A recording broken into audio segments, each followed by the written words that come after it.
Oi, oi, oi! Para você que está chegando aqui agora, né? Vou me apresentar aqui para você ter uma ideia de onde eu venho, o que que eu fiz, o que que eu faço, qual é a minha história, né? Quem sou eu? Muito bem, eu me chamo Ana Flávia, né? Eu nasci no finalzinho ali da década de 80. A minha mãe na época tinha 17 anos, o meu pai 24, mais ou menos. E uma família simples, normal, tradicional, enfim. E quando eu tinha 8 anos de idade, eu sempre fui de muita responsabilidade, né? Então, assim, os meus pais sempre confiaram muito em mim. E nessa idade eu já ia para a escola sozinha. Eu arrumava um café, eu me arrumava e ia para a escola. Saía, né, de casa e ia para a escola de ônibus. E desde cedo ali muito responsável e com essa confiança, né, que os meus pais tinham em mim, comecei a namorar muito cedo também. Namoros assim de adolescentes, né, que malemar duravam 2 meses. E aí eu namorei um rapaz aqui na cidade. Depois meu pai recebeu uma proposta de trabalho para que nós fôssemos para outro estado e nós fomos. Lá eu também encontrei outro namorado, outra pessoa, né, no caso. E namorico, né, gente? Aqueles namoros assim de pegar na mão. Bom, enfim. E aí eu voltei, nós retornamos para a cidade, né, onde eu moro hoje, no interior de São Paulo. E aí eu engatei outro namoro, né, ali já, mal cheguei na cidade, já conheci uma pessoa e já engatei esse namoro com ela. Bom, e aí eu, ali nos 15, 16 anos mais ou menos, tá? E aí eu tinha muita vontade de ser independente, né? Nessa época de adolescência, assim, a gente tem vontade de ser independente, né? Vem lá de dentro. E aí, eu fiz um curso, né? Fiz uma prova, prestei uma prova, fiz um curso de edificações, né? Namorava, estudava, né? Eu me lembro que estudava o ensino médio de manhã e o curso técnico à noite. Porque o que que eu pensei? Eu faço um técnico, encontro um estágio, depois eu entro na faculdade e aí tá tudo certo, né? E aí, como desde cedo eu sempre gostei, muito curiosa, sempre gostei de saber como as coisas funcionam, como as coisas funcionavam. Tanto que quando tinha reforma na casa dos meus pais, eu sempre ficava de cima, eu sempre queria ver, sabe, assim, já que estava ali, era a coisa mais próxima que eu podia ali ter esse contato, né? Então eu ficava ali de cima dos pedreiros e olhando, né, como é que fazia a massa, como é que assentava os tijolos, e eu gostava daquilo ali, eu gostava de entender isso, né? E aí, na época do curso, o que que eu escolhi fazer? Edificações, né? Prestei a prova, fiz no curso na ETEC, né? Muito bem conceituada na cidade, enfim. Do curso técnico, eu encontrei um estágio. Eu gostava demais disso. E porque a prática, né, unia a teoria que eu tinha aprendido com a prática. Então, assim, maravilhada, aquela independência financeira, né? Nossa, uau! E aí, eu continuava namorando, né? Continuava nesse ritmo e consegui fazer, entrei na faculdade, né? Faculdade de Engenharia Civil. Pois é, porque o que eu pensava era o seguinte: já que eu tô aqui, já que eu já tô começando a seguir esse caminho, então é aqui que eu vou, né? Na época, eu me lembro que eu fiz o Enem, né? E aí no Enem eu tinha escolhido ou Engenharia Civil, ou para ganhar bolsa, né? Ou psicologia na época. E eu lembro que de engenharia eu não ganhei, mas eu ganhei 50% de psicologia.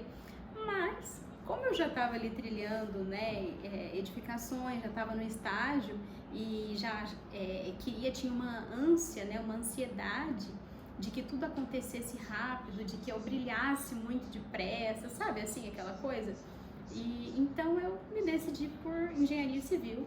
Terminei a faculdade, colei grau, trabalhei, né, ao todo ali uns 8 anos na função ali de técnica em edificações, né, trabalhando ali com engenharia, com projetos estruturais, né, Como é que a gente deixa uma casa em pé, um prédio em pé?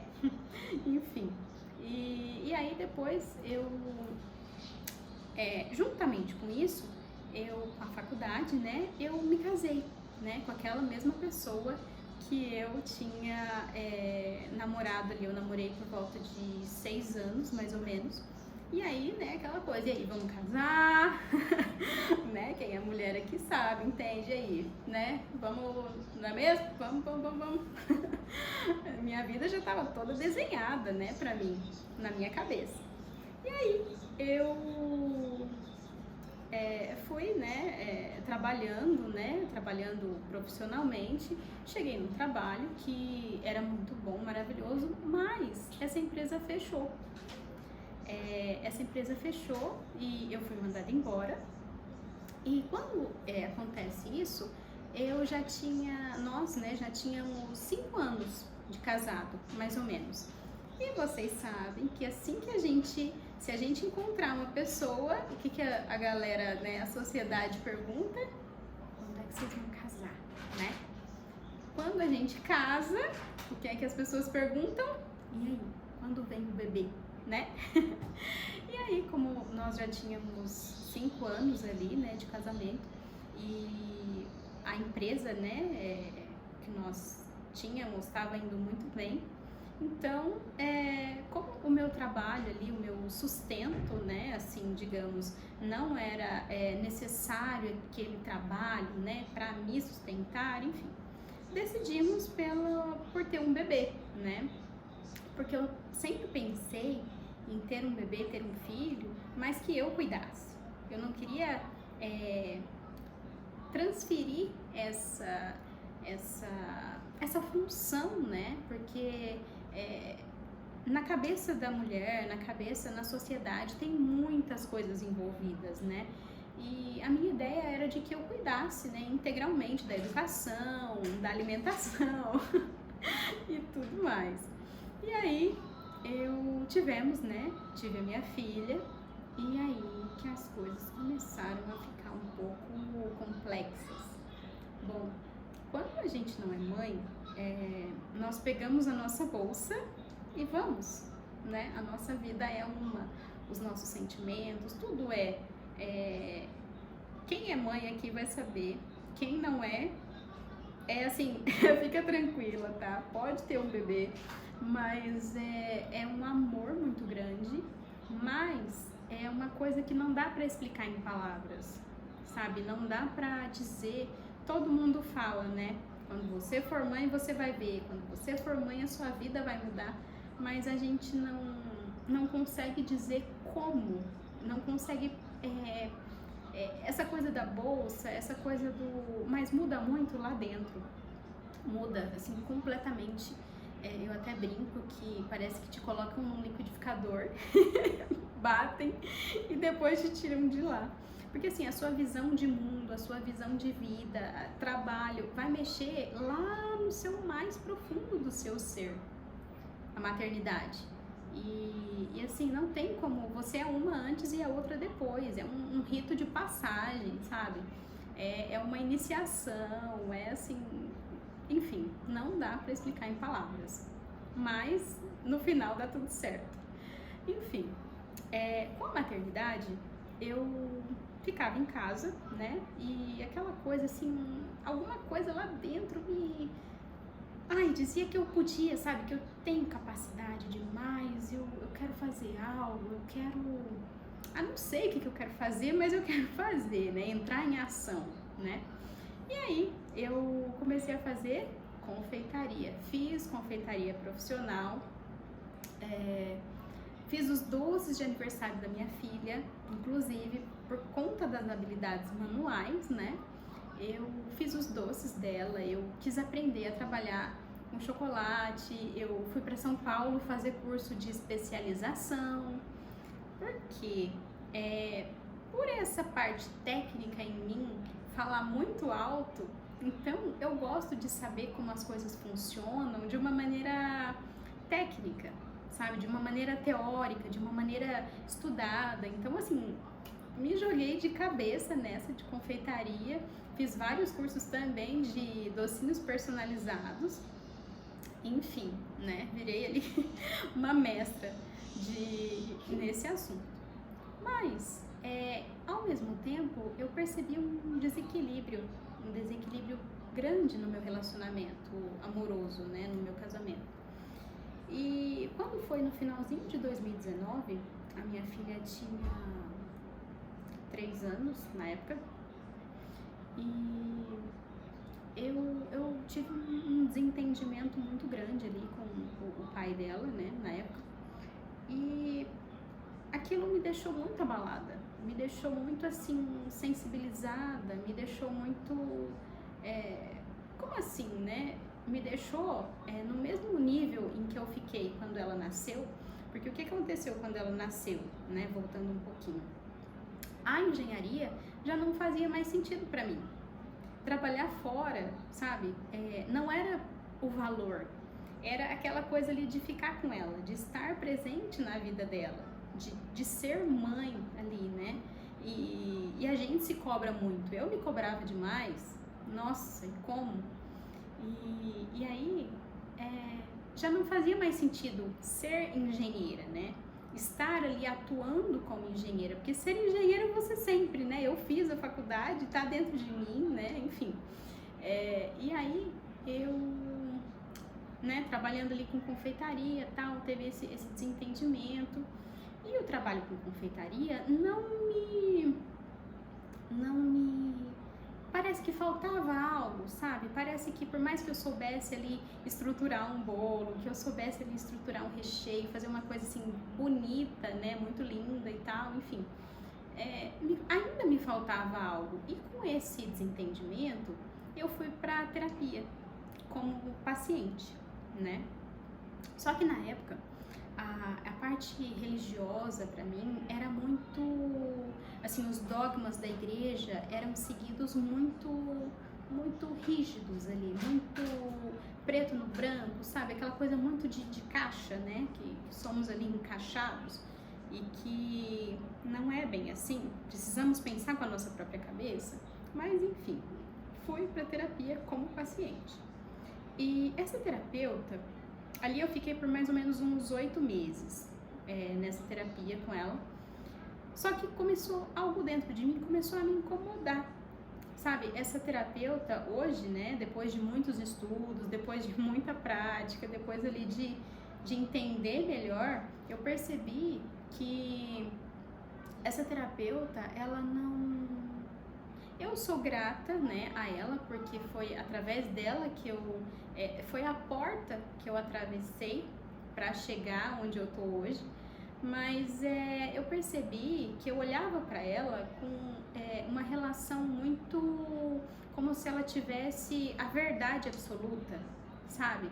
Como se ela fosse a tábua de salvação.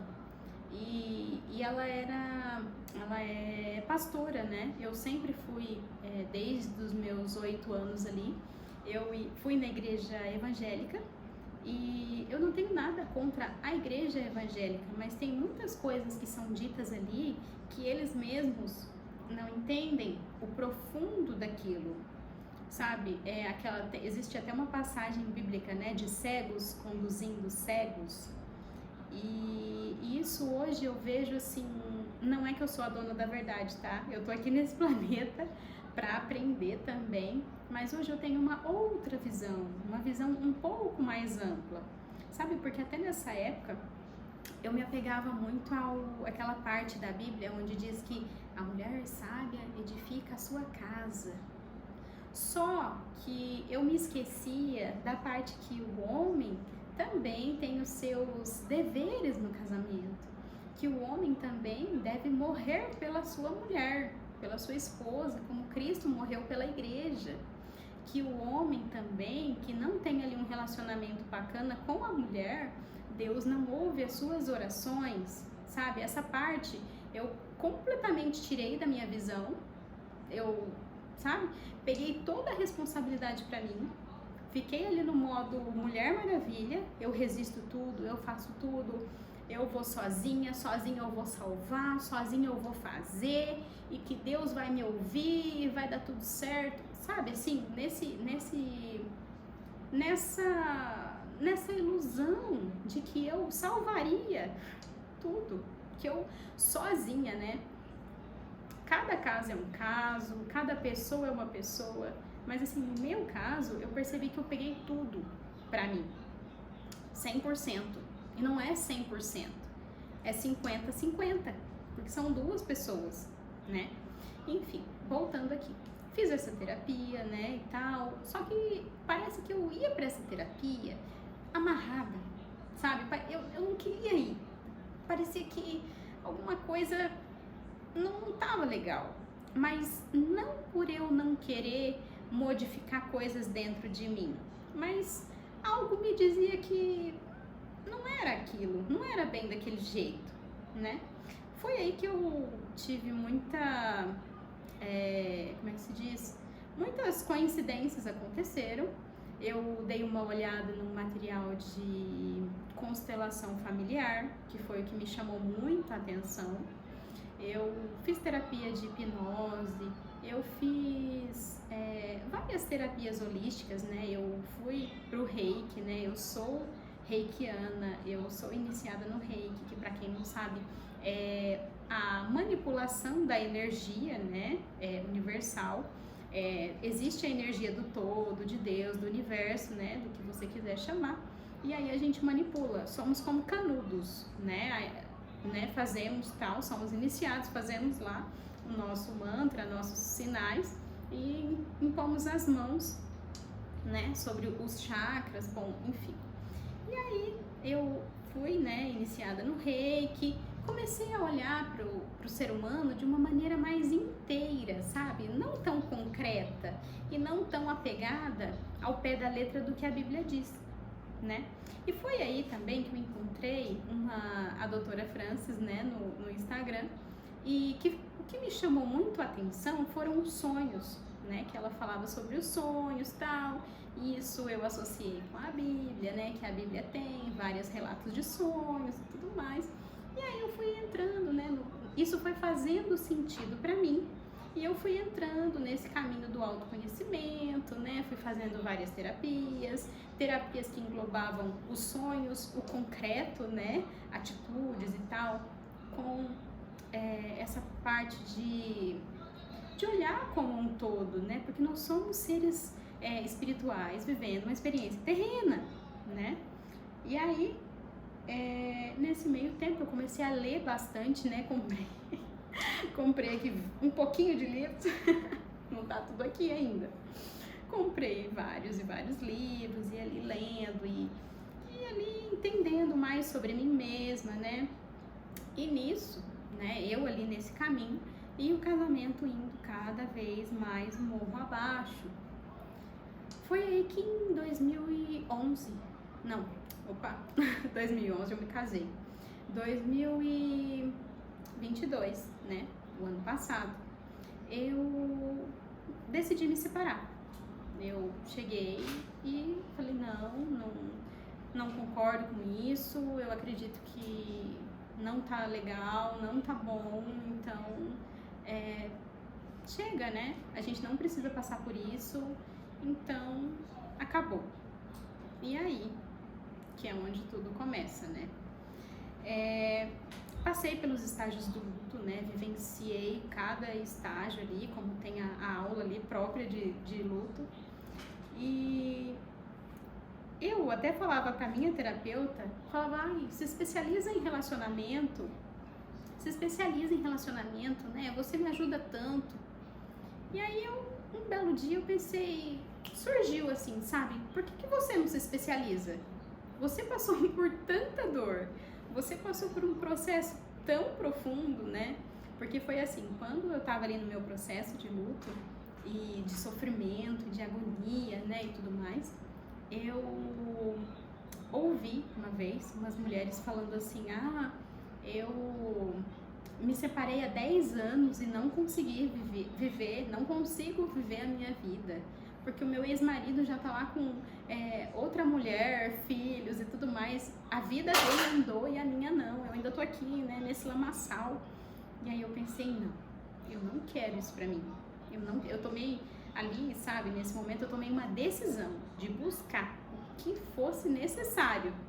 Já que eu fui tão intensa a vida toda, né, procurei a técnica da engenharia civil para saber como é que se construía uma casa, né, um prédio. Procurei entender e saber e me aperfeiçoar na confeitaria para saber como é que eu deixava um bolo de pé, né, e bonito ao redor. Porque olha só, quem fala isso aqui é receita de bolo não tem a mínima ideia do que tá falando, tá? Só para deixar bem claro. Porque assim, até no bolo nós temos ali as dosagens, né? E as receitas é muito interessante, porque se eu fizer uma receita e se a minha mãe fizer a mesma receita, com o mesmo forno, com as mesmas formas, com o mesmo tudo, gente, vai dar diferente. Vai dar diferente. É incrível como acontece. Então, assim, por ser uma pessoa que passou ali por aquele processo e leu bastante sobre o assunto, né, vivência e técnica, eu decidi fazer psicanálise. Por quê? A parte de psicologia, na verdade, ela estuda bastante o próprio cérebro, né? A parte física. Não que essa parte física não seja interessante, porque ela é muito interessante. Mas, como a minha vivência foi muito profunda e eu percebi coisas muito assim, que o inconsciente, né? Essa nossa parte que Freud descobriu, porque quem descobriu que nós temos ali, sabe aquele iceberg? Que ali a pontinha do iceberg é o nosso eu e toda a parte que está mais para baixo é o que realmente conta, é o que realmente toma as nossas decisões, é aquilo ali que nos impulsiona a tomar as atitudes, a se unir a certas pessoas, né? Enfim. E aí eu comecei a perceber, assim, conexões tão profundas na minha vida, né? Nos meus relacionamentos, na minha vida com a minha filha, né? Na conexão ali, na minha conexão com os meus pais também, né? E aí eu pensei, não, é isso. Eu quero estudar psicanálise para saber o que está por trás disso, né? Como é que constrói um ser humano, não na parte física, mas na parte psicológica. Eu quero saber como é que constrói isso, como é que eu posso ajudar as pessoas, né, a superarem ali os seus términos, principalmente as mulheres, né, porque eu sendo mulher, eu sei muito bem, claro que assim como a maternidade, cada caso é um caso, né, então assim, eu já estou atendendo, eu já tô, né, tanto é que se você quiser o meu contato, vai estar aqui embaixo.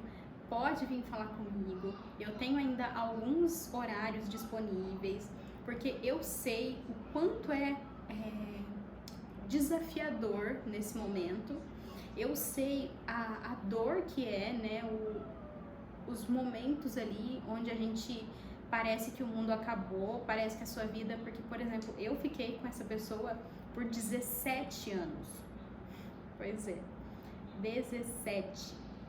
E tenho uma filha, sou mãe, então eu sei como algumas dificuldades ali, né, que a gente tem, que a gente enfrenta, a sociedade, enfim, uma série de coisas.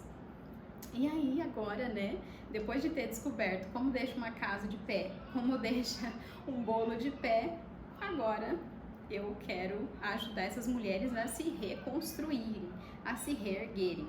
Até porque se a gente não cura, né, quando o nosso braço quebra, a nossa perna, enfim, algum ferimento assim, a gente vai no médico, né? É lógico.